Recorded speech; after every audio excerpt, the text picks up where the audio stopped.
Bom dia, espero que você tenha um ótimo dia.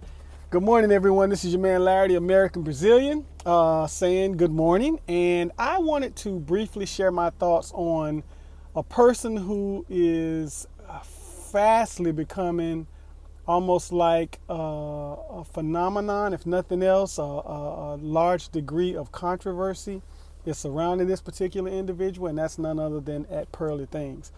O'Shea and a few other people have done reactionary videos in what's been going on with at Pearly Things, her influence in the Black Manosphere space, and just in men's spaces in general.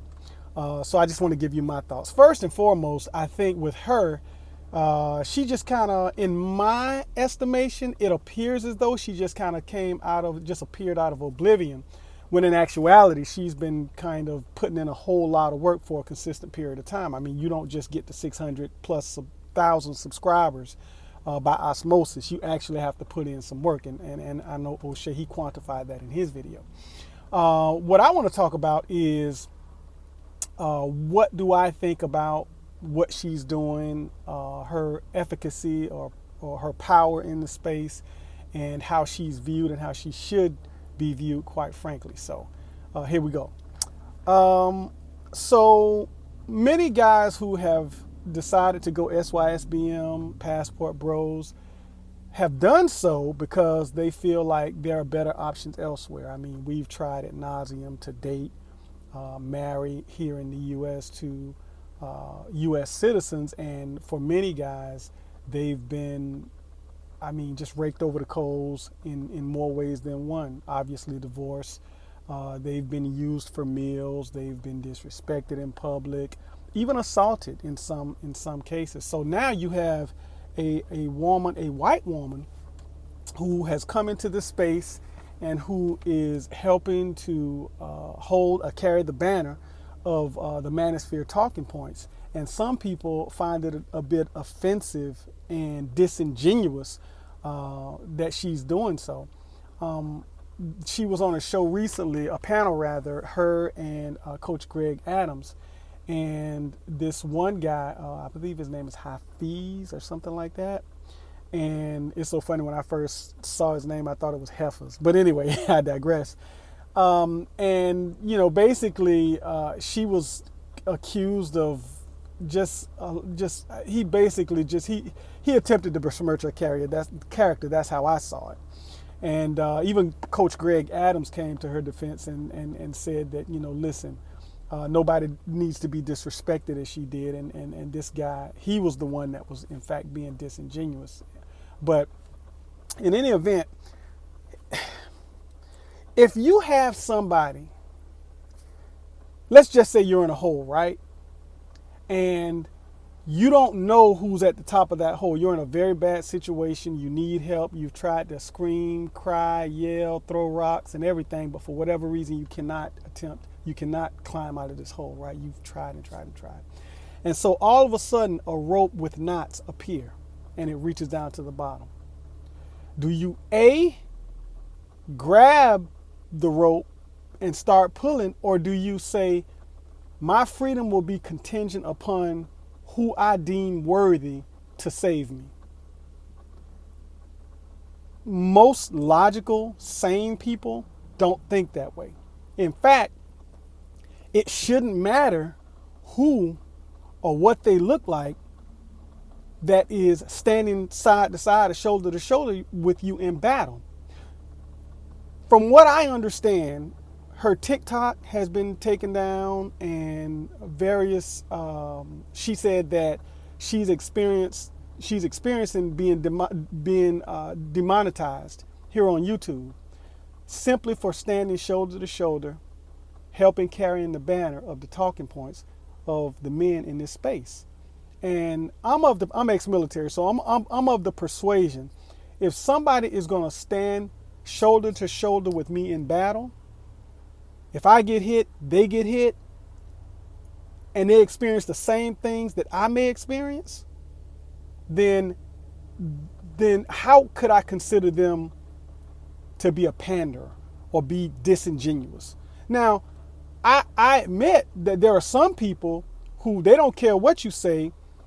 Some people, they have a very small way of thinking that if somebody looks different from them, then obviously those people are right. But I'm talking about a general consensus of the people who are of rational thought.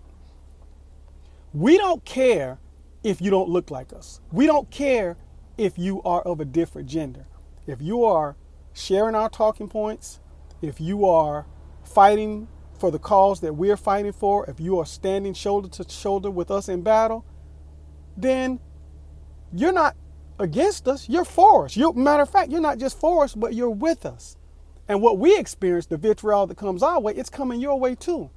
So we shouldn't be mad at you. No one should be. But I understand people have their own way of seeing things, and that's okay. Lastly, I'm going to say this. I was a part of a workshop many years ago. And in that workshop, there were some worksheets that were passed out. One side, there were people. The other side, there were quotes.